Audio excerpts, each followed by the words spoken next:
Assalamualaikum semuanya, ketemu lagi bersama Mama Tristan. Pada kesempatan kali ini Mama Tristan mau berbagi tips dan triks membuat bolu anti gagal. Video ini aku bikin khusus buat teman-teman yang baru belajar bikin bolu yang masih sering gagal. Jadi langsung aja kita simak videonya. Yang pertama itu bahan-bahan yang kita gunakan harus fresh dan masih bagus. Untuk bahan-bahan yang perlu diperhatikan antara lain, pertama itu ada telur. Sebaiknya gunakan telur suhu ruang dan kualitas telurnya itu masih bagus dan masih fresh. Jangan gunakan telur yang dingin atau baru dikeluarkan dari kulkas. Jika telur teman-teman disimpan di dalam kulkas, sebaiknya tunggu hingga 30 menit atau lebih sampai telur suhunya tidak dingin lagi. Bahan yang kedua itu SP. Sebaiknya gunakan SP yang kualitasnya masih bagus. Dan jika teman-teman menggunakan SP yang ada kemasannya, lihat tanggal kadaluarsanya. Jika kadaluarsanya sudah habis, sebaiknya jangan digunakan lagi. Saya sendiri biasanya menggunakan SP yang repack yang dijual di toko bahan kue. Bahan yang ketiga itu ada baking powder. Sebaiknya gunakan baking powder yang masih aktif. Cara mengecek baking powder masih aktif atau tidak: ambil baking powdernya, kemudian kasih sedikit air hangat. Nanti jika baking powdernya masih aktif akan mengeluarkan gelembung-gelembung udara seperti ini. Bahan yang keempat, margarin atau mentega. Sebaiknya gunakan margarin atau mentega suhu ruang. Jangan gunakan margarin atau mentega yang dingin. Bahan kelima, tepung terigu. Untuk membuat bolu, kita menggunakan tepung terigu protein sedang. Saya biasanya menggunakan tepung terigu segitiga biru. Lanjut ke tips yang kedua.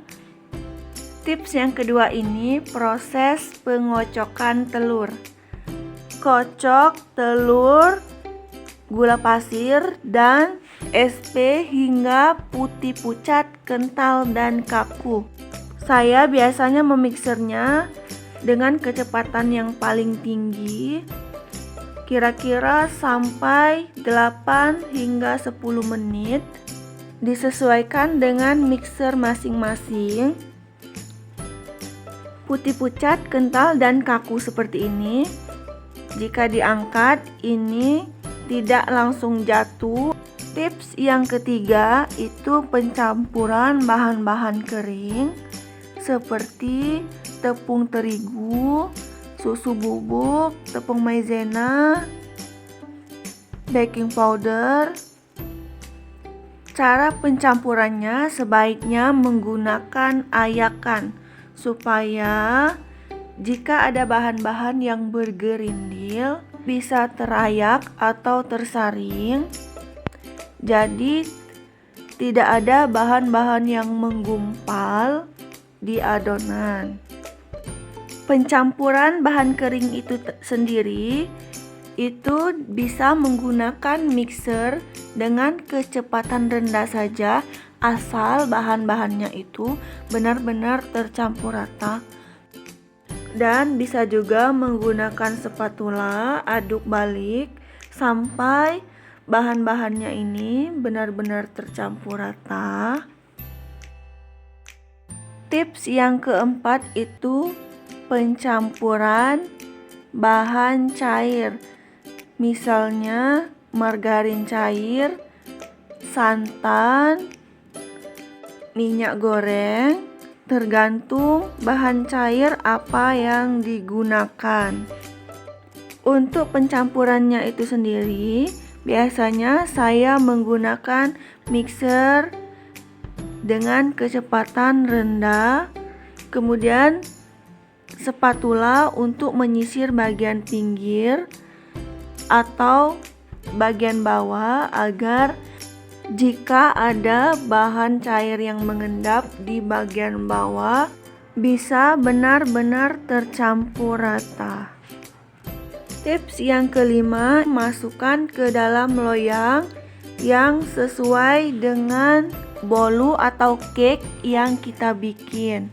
Misalnya, kita membuat bolu 3 telur. Sebaiknya gunakan ukuran loyang yang sesuai dengan bolu yang kita bikin.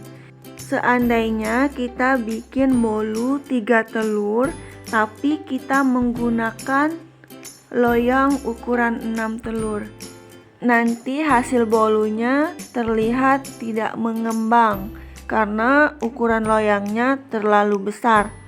Begitu juga sebaliknya, misalnya kita membuat bolu dengan ukuran 6 telur, tapi kita menggunakan loyang 4 telur.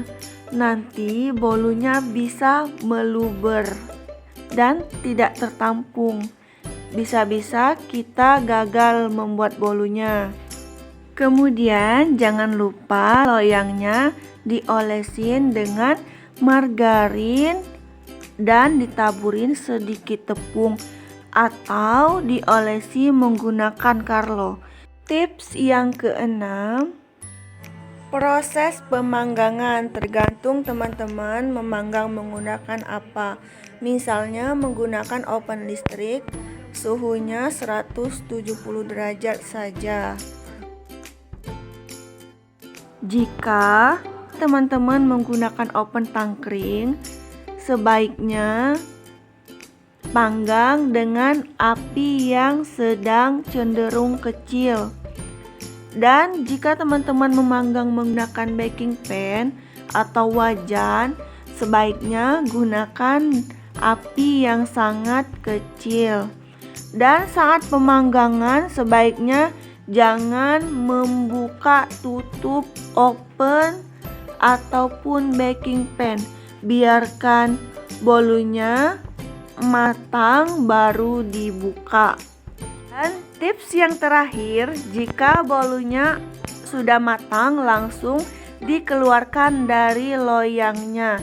Jangan berlama-lama karena bisa menyebabkan bolunya kempes. Oke teman-teman, itulah tips dan triks membuat bolu anti gagal ala Mama Tristan. Semoga video ini bermanfaat. Dan buat teman-teman yang belum subscribe, klik tombol subscribe, like, komen, share jika video ini bermanfaat. Terima kasih. Wassalamualaikum.